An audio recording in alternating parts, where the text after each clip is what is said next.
Welcome to your daily dose of sci-fi adventures. New stories dropped every single day. Smash that subscribe button and ring the to help us reach 1,000 subscribers and unlock even more epic cosmic tales. The sprawling auction hall of Zag 9 Station glittered like a nebula trapped under glass. Suspended hubs of curved walkways connected levels upon levels of polished obsidian flooring, all illuminated by the soft, pulsating glow of bioluminescent, florin exotic import from the aquatic world of Lortha 4.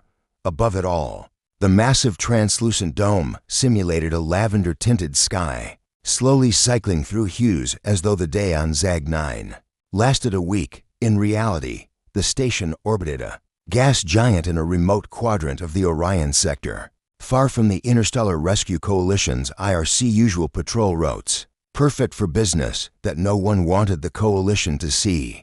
Tonight's event was the highlight of the season, the Orion Underworld's infamous Merchandise of Distinction auction, a clandestine gathering where anything, legal or flagrantly illegal, could change hands for the right price. The hall was packed with a warrant of beings from 1,000 worlds, crystalline Zythari nobles in prismatic robes, bulbous Pyrrhan warlords clutching weaponized humming crystals, Renoid corporate magnates with neural interface implants whispering into their comlinks, and even a few shadowy figures from Earth's own black market syndicates, flown in disguised under forged holopassports. At the epicenter of this dark carnival stood a reinforced Durasteel ring, illuminated by overhead strobes that danced across the faces of 5 young humans, children, really, their ages ranging from 7 years old to 12.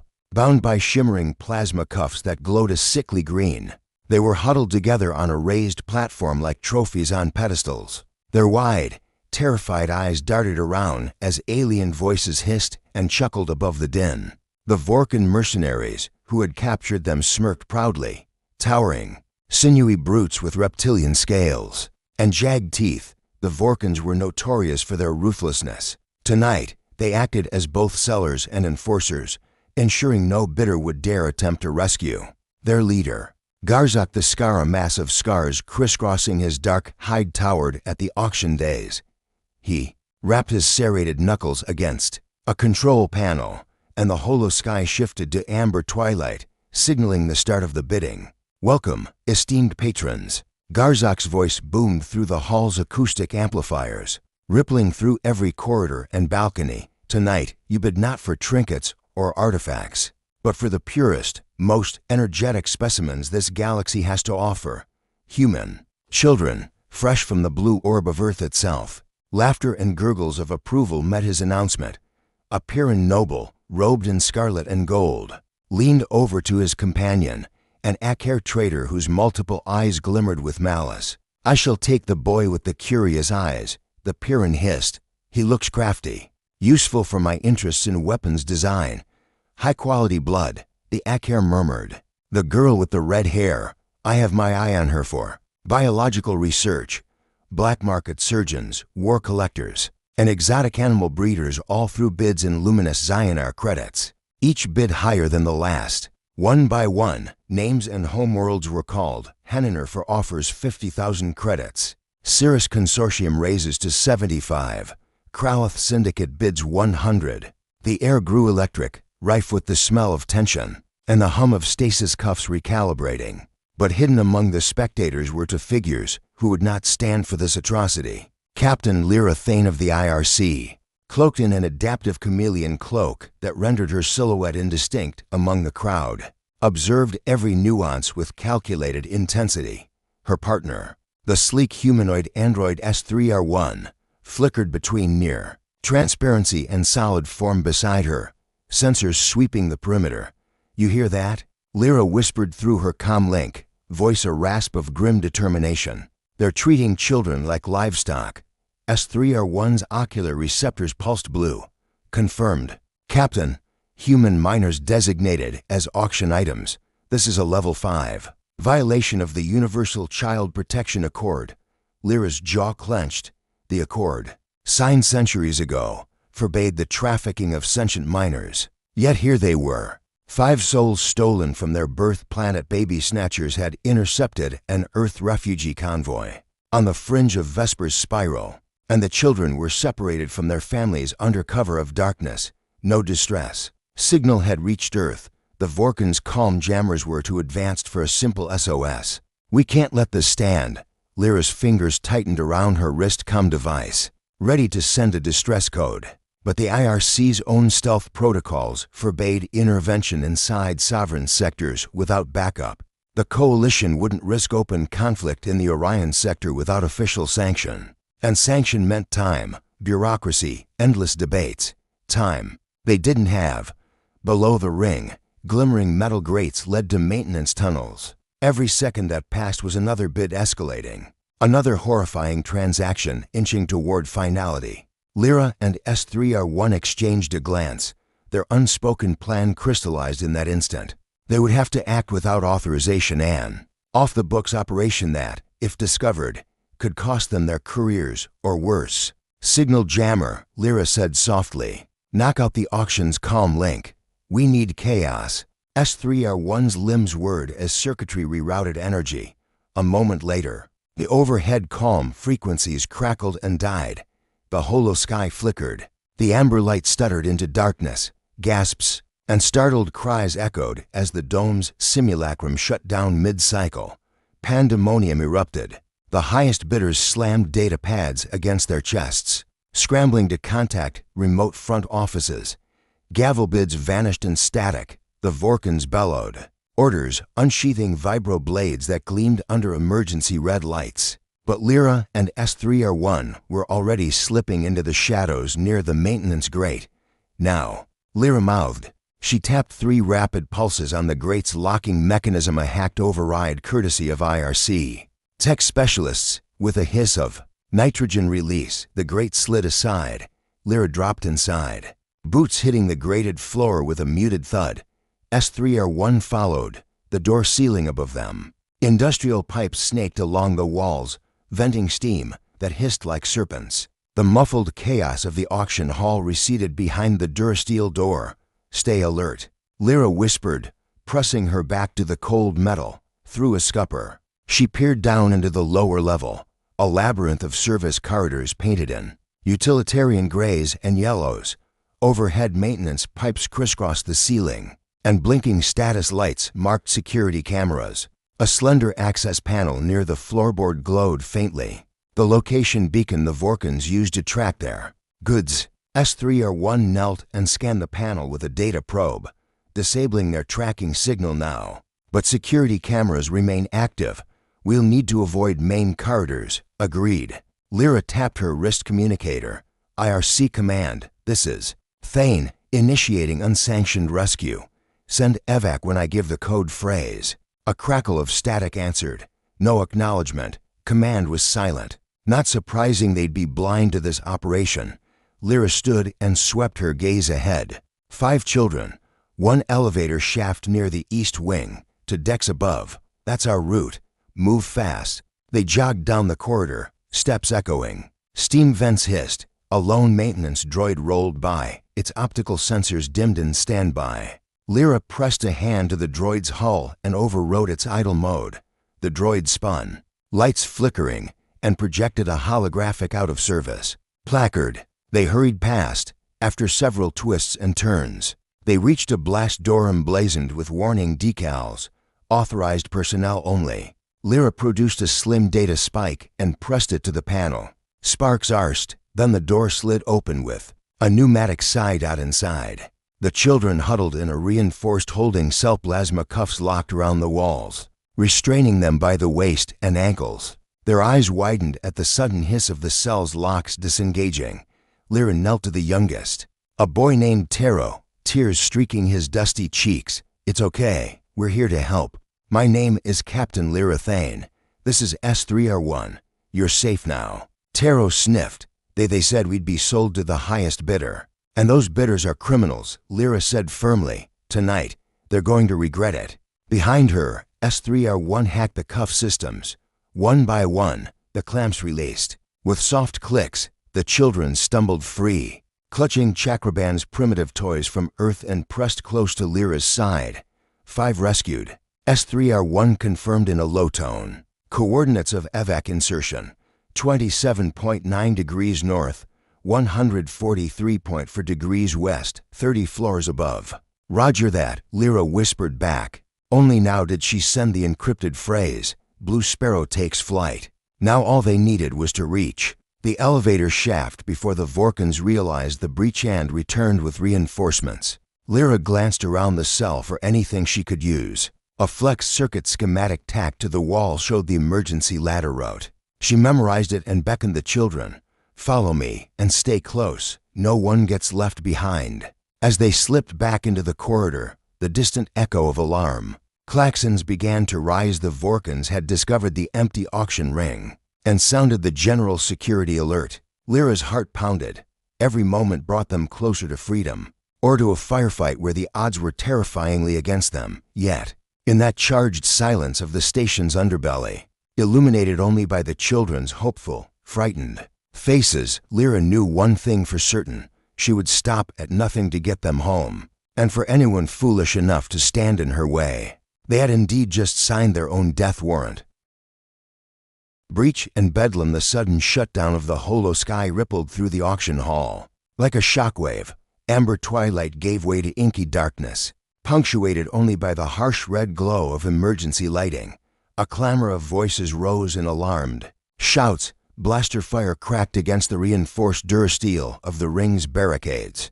In that moment of disorientation, Lyra Thane and S3R1 sprang into action. The spark of revolt. Lyra dropped from the maintenance grate onto the polished floor just as a Vorkan guard's vibro blade whistled past her ear. Instinct guided her. Pivot, stride, and drive her elbow into the mercenary's elbow joint. The alien staggered, snarled, and lunged again. Lyra deflected the second strike with a sharp clang of her Corten alloy bracer, then kneed him between the ribs. He collapsed in a heap, clawed scales trembling beneath shimmering stasis cuffs. Behind her, S3R1 emerged in a silent shimmer of anti-phase. Its pulse rifle hummed low, automatic targeting lights dancing over armored chests. The androids' movements were precise, preternatural, each shot aimed to disable rather than kill, carving breaches in Vorkan tactics. 5 seconds after the lights blinked out, all 3 immediate threat lines were broken or down. Clear, S3R1 intoned. Voice modulated to calm. Area secure temporary. Lyra exhaled, scanning rapidly. Auction patrons lurched, stranded between their bids and bolted exit ramps. Some froze in confusion. Others scattered toward emergency stairwells. High above, the grandstands erupted in chaos as terrified aliens trampled one another in the scramble. For safety, now, Lyra hissed, backing toward the grate. She seized a portable grav emitter from her belt and lobbed it into the heart of the ring. It activated with a low pulse, destabilizing the dwarf metal floor grid. The platform sagged in under the weight of the stunned children's cages, shattering clamps and bending support struts in a wash of displaced energy. Plasma cuffs fizzled out, their power cells overloaded. Within seconds, the 5 kids tumbled. Free, faces in the flames. The children were a ragged tableau of shock and relief. Taro, age 8, his hair matted with sweat, dragged Mari, his 11-year-old sister, to her feet. 7-year-old Jiz squealed when a half-deflated stasis cuff dropped from his wrist, the metal hissing as residual energy burned out. Lyra crouched, sweeping her arms wide. "Come," she commanded, voice firm but gentle. "This way quickly." They obeyed. Lyra guided them onto the rippling floor plates. Now buckling under the grav pulse's aftershocks, sparks danced across broken comrays. Above, and the stench of ozone filled the air. S3R1 formed a moving barrier, shielding the children's backs with a broad forearm brace as they fled toward the grate. But the Vorkans recovered fast. Garzak the Scar's roar cracked through the alarm klaxons as he swung a massive vibroaxe in a wide arc, severing the auction ring's primary railing in molten sheets. To mercenaries' scales gleaming charged at Lyra's squad, blades ripping arcs through the flickering light. Lyra met them head-on. She parried, punched, and sidestepped in a fluid dance of lethal grace. Each child behind her felt the ground quake with the impact of her blows.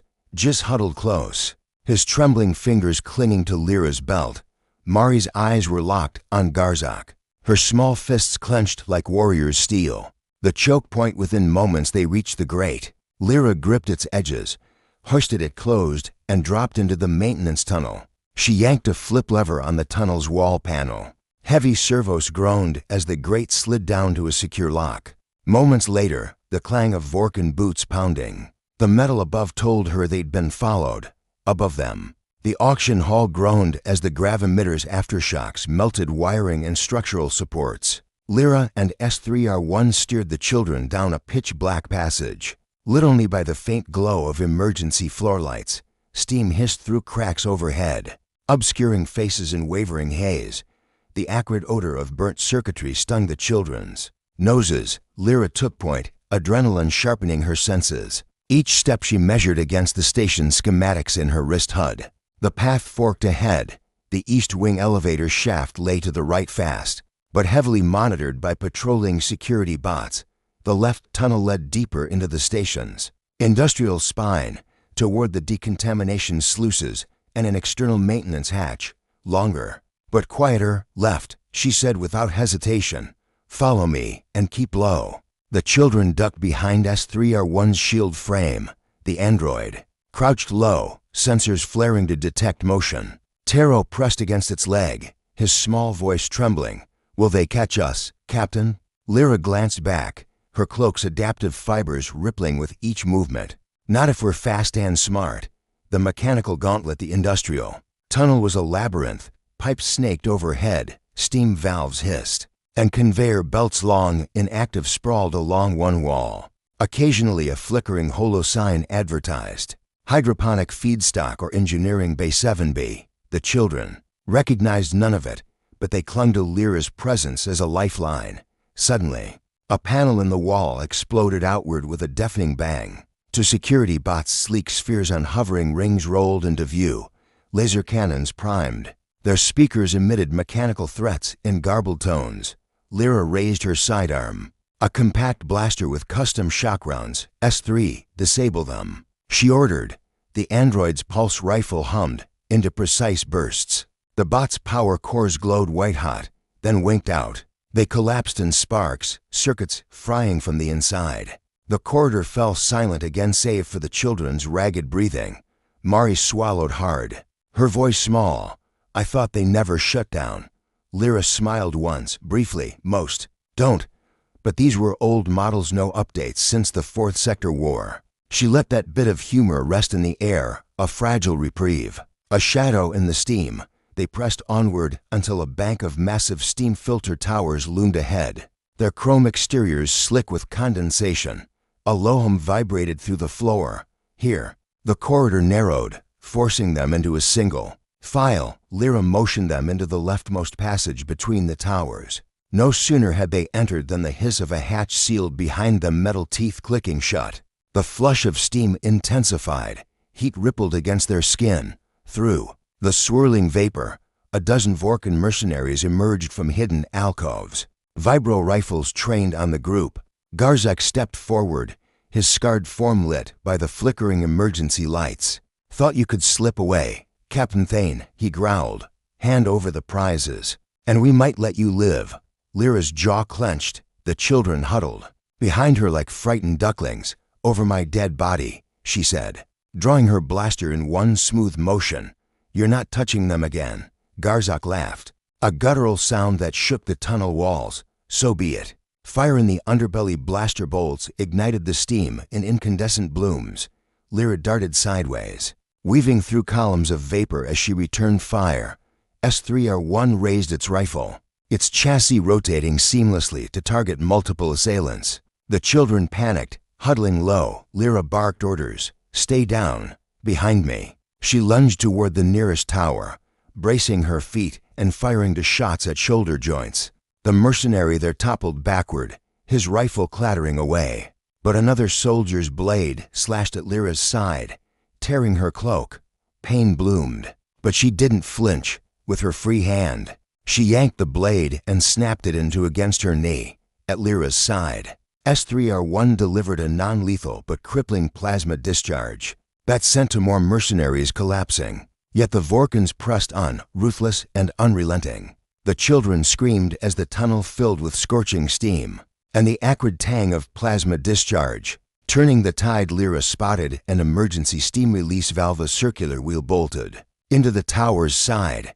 If she could open it, the sudden blow-off would knock the assailants off balance. She ducked a vibrostab, vaulted toward the valve, and cranked it with both hands. With a thunderous roar, superheated steam erupted in a scalding cascade, sending the nearest mercenaries reeling, coughing, and blinded by the burst. The Vorkans staggered away. Lyra seized the moment. She shouted, "Move!" and kicked open the hatch at the tunnel's end. The children scrambled through, S3R1 sweeping the rear to ensure none were left behind. Eyes on the prize, they spilled onto a grated catwalk above the station's external maintenance shaft. Below them, the void of space yawned, dotted with distant stars and the silvery curve of Zag-9's gas giant. Through the grated floor, they could glimpse the emergency escape ship. An IRC drop pod latched to the station's hull. Lyra ushered the children toward the pod's airlock. Two Vorkans burst through the hatch behind them, charging up the catwalk. Lyra spun, firing carefully. One shot grazed a knee, the other struck a wrist, spraying sparks. Both mercenaries cried out and fell, sliding over the grating into the void. S3R1 sealed the airlock with a hiss. Hull pressure stable. Evac protocol online in T-minus 60 seconds. The children pressed flat against the walls, their eyes wide as the pod's lights illuminated their pale, exhausted faces. Taro reached for Lyra's hand. She knelt and squeezed his fingers gently. "We're almost home," she promised. As the pod's engines spooled and the station's hull fell away beneath them, Lyra allowed herself a brief moment to breathe. But even as the children clung to her for safety, her mind raced ahead. The Vorkans would retaliate. The station's alarms would cascade through the Orion sector, and the Orion underworld's outrage would fall upon the IRC like a starship bombardment. For now, though, bellows of relief echoed inside the pod. 5 human children were safe, and one fearless Captain Thane had turned an illicit auction into a battlefield of hope. Asterisk descent into the unknown. The emergency pod shuddered as its retrothrusters ignited, pushing them clear of Zag-9's spindly maintenance arm. Outside the viewport, the gas giant's swirling bands of violet and indigo receded into the blackness, replaced by distant pinpricks of starlight. Inside, 5 small bodies pressed against the cold metal walls, eyes wide with shock and exhaustion. A fragile sanctuary. Lyra Thane braced herself against the pod's bulkhead. The children Taro and Mari Hirosawa, twins Jis and Lee Naveen, and quiet Zeke Navarro clustered on the floor, knees drawn to chests. Their faces were drawn, pale in the harsh white glow of emergency lights. "Space can be scary," Lyra said, gently, crouching beside them. "But this pod'll keep us safe until the IRC ship arrives." Mari's lip trembled. "Are we really safe?" Lyra offered a steady smile. "As safe as we can be out here. We're heading home." Beside her, S3R1 extended a slender limb, handing out sterilized gel packs, hydration and nutrient supplements. It explained in its calm, even tone. "Captain Thane, I recommend distributing these immediately to stabilize their vitals." Lyra nodded. She knelt, tearing the gel pack wrappers, one by one. She pressed them into the children's hands. They chewed slowly, warily tasting the sweet, slightly chemical paste. Within minutes, the flush of energy eased their trembling limbs. GSS whispered, "Thank you, Captain." She ruffled his hair. "Rest now. We'll talk when we're safe." Behind the sealed hatch, the faint hum of the pod's life support filled the air, temperature, pressure, oxygen all perfectly regulated. For the first time since the auction hall's chaos, the children dared to relax. Shadows on the sensors 3R1 hovered by the main console, ocular receptors sweeping the emptiness. Outside, approaching rendezvous vector in 10 minutes, it announced. Trajectory aligns with IRC dropship Hope's Dawn in low orbit of Ignis Station. "Good," Lyra replied. She glanced at the children, then back to the console. "Any signs of pursuit?" The android's head tilted. "Negative for conventional transports. However, I detect a single civilian class freighter on an intercept course. No transponder." likely masquerading as salvage. Estimated time to encounter, 12 minutes. Lyra's heart stuttered. Every unregistered vessel in this sector could be a pirate or worse, Orion underworld enforcers sent to reclaim the prizes. She exchanged a glance with S3R1. Prepare evasive protocols in the cramped pod. She tapped through emergency nav filters. The pod's maneuvering jets could perform limited vector shifts. To dodge pursuit, she keyed in a microjump sequence. A short-range, sublight hop hidden within a nearby asteroid belt. Pod systems nominal. S3R1 confirmed. Engaging microjump in T-minus 30 seconds. The children stiffened at the unfamiliar mechanical whine. Lyra offered a reassuring nod. We'll be okay. Just hold on. Through the asteroid belt, a sudden jolt rattled the pod as microjump engaged. Her stars elongated into silvery streaks and snapped back into place. The viewport now showed a field of rocky debris and asteroid cluster left over from an ancient moon's destruction. Dim sunlight glinted off jagged surfaces. Evasive. Corridor 1, Lyra called, twisting the maneuver dial. Thrusters flared, and the pod swept between two primeval boulders. The children gasped as they watched the void rush past. Seconds later, a distant flare lit the darkness, a plasma discharge far too small to be a ship's engine. Lyra frowned. Pursuers firing plasma harpoons. S3R1 frowned with mechanical precision. Harpoons are non-standard for boarding, likely tracking beacons. They will follow us into the field. The pod quivered as a thin filament embedded itself in the hull's exterior plating. Wine shear emergency vents hissed as the seal held. Lyra activated the pod's laser cutter. A precision beam sliced the filament in two and vaporized it in a shower of sparks. Minor hull breach detected. S3R1 reported. Pressure loss negligible. Self-repair nanits deployed. Lyra exhaled. That was close. Keep scanning, I want no more surprises. The pod threaded deeper into the belt, tumbling past monolithic spires of rock. Every shadow could conceal a pirate cutter lying in wait. Lyra's knuckles whitened as she gripped the console. Across her HUD, astrogation strips fluttered with warnings and recalculations. Then the alarms blared. Proximity alert.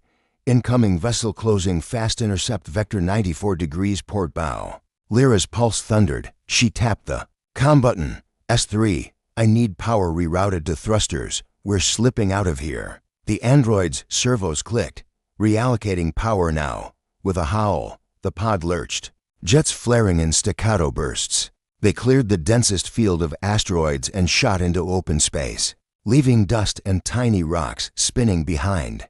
The unregistered freighter loomed ahead, a slate-colored hull scraped with battle scars, twin ion drives pulsing crimson. A garbled voice crackled through the pod's open channel. This is the Black Fang. Surrender the children and your little friends live. Resist, and we'll vent your pod into the void. Lyra's jaw set. We won't surrender them. She keyed a counter signal. S3, Titan scans, we need their exact range. And prep defensive energy grids. S3R1's sensors locked. Range to kilometers and closing. Their boarding drones armed with microlasers are deploying. Lyra hit the small console trigger. Panels slid aside, revealing just stubby laser turrets. She aimed them at the freighter's approaching swarms. Let's give them a warning. The skirmish laser bolts flared in vacuum, painting the void with searing tracers. Drone shapes burst into incandescent fragments as the turrets tracked and vaporized them. But for every drone destroyed, two more blinked into existence from the freighter's launch tubes. Mari screamed as a drone scuttled across the viewport, its micro-cutter blade drawn back. Lyra fired the pod's last ion pulse, fracturing the drone's chassis. Sparks cascaded across the glass. Shields at 40%. S3R1 warned. We can't hold much longer. Desperation sharpened Lyra's focus. She switched tactics. We'll lure them into the asteroids. Ready? The android's head tilted. Affirmative. Lyra activated the pod's stealth buffer's temporary systems designed to mask the thermal signature. Though they drained power rapidly, the pod's engines fell silent. Only the faint hiss of life support whispered in the cabin. The Black Fang's sensors blinked confused. Its drones faltered, scanning, taking her chance. Lyra jinked the pod sideways in a controlled drift back toward the asteroid field's outer rim. The freighter, overconfident, pursued. Its craft dipped and weaved but was bulkier and less agile. Twice, the freighter's ion wake clipped a small rock, sending it careening into a cluster. Laser batteries trained on the flash lost their targets in the storm of debris. "We're clear," Lyra said softly as they neared the edge. "Engage microjump." S3R1 tapped the sequence. Jumping in 3, 2, 1. Stars snapped into lines for an instant, and then the asteroid belt was gone. The Black Fang drifted alone where the pod had been, scanning emptily, safe. Moments later, Hope's Dawn's rescue beacon flared on the pod's console. The IRC dropship closed in, its broad hull illuminated in the pod's lights. Mechanical arms latched onto the hatch. A hiss announced seal confirmation.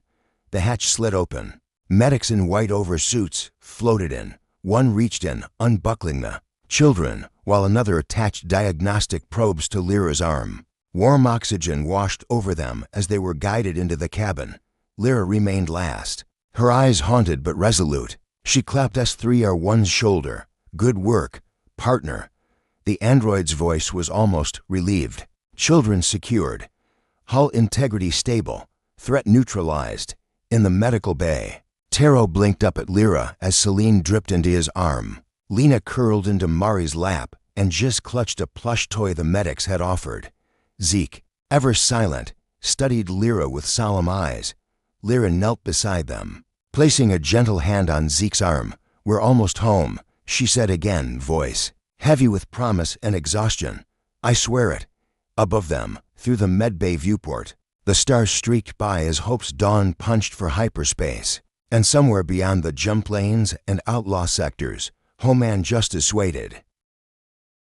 Retribution and resolution. The corridors of the IRC dropship Hope's Dawn were uncharacteristically quiet as it slipped out of hyperspace and into the orbital path of Ignis Station. Medical teams and counselors had taken over the ship's lower decks, dedicating every module to the care and comfort of the 5 rescued children. Captain Lyra Thane watched from the bridge's panoramic viewport as the station's metal spines rotated into view, ringed by the pale glow of its refinery. Flares. She turned back to see S3R1 methodically cataloging the data logs recovered from ZAG-9 station.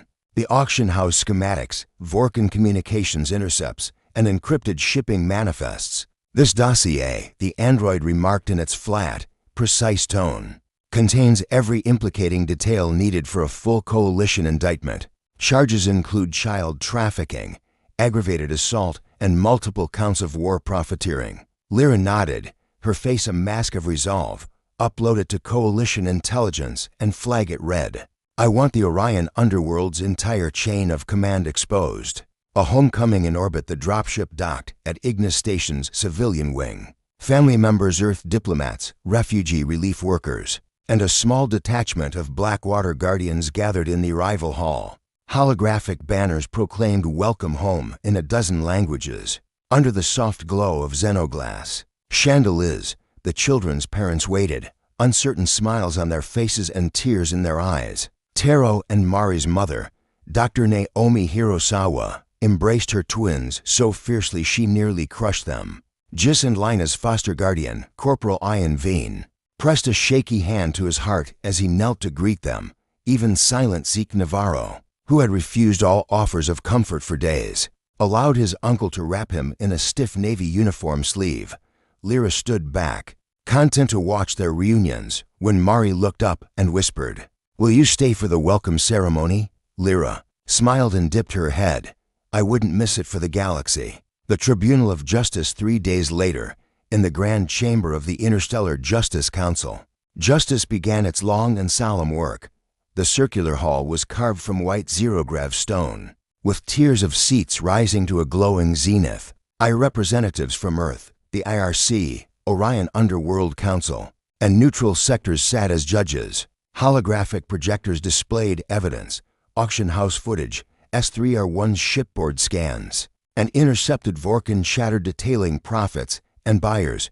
Garzak the Scar, bound in magnetic restraints, stood at the center podium, his scarred visage betrayed only contempt. Behind him, captured mercenary lieutenants and representatives from the trafficking ring glowered from holding cells. As Prosecutor Senikor of the Neutral Worlds spoke, her voice resonated through the chamber. These defendants willingly commodified sentient minors for profit.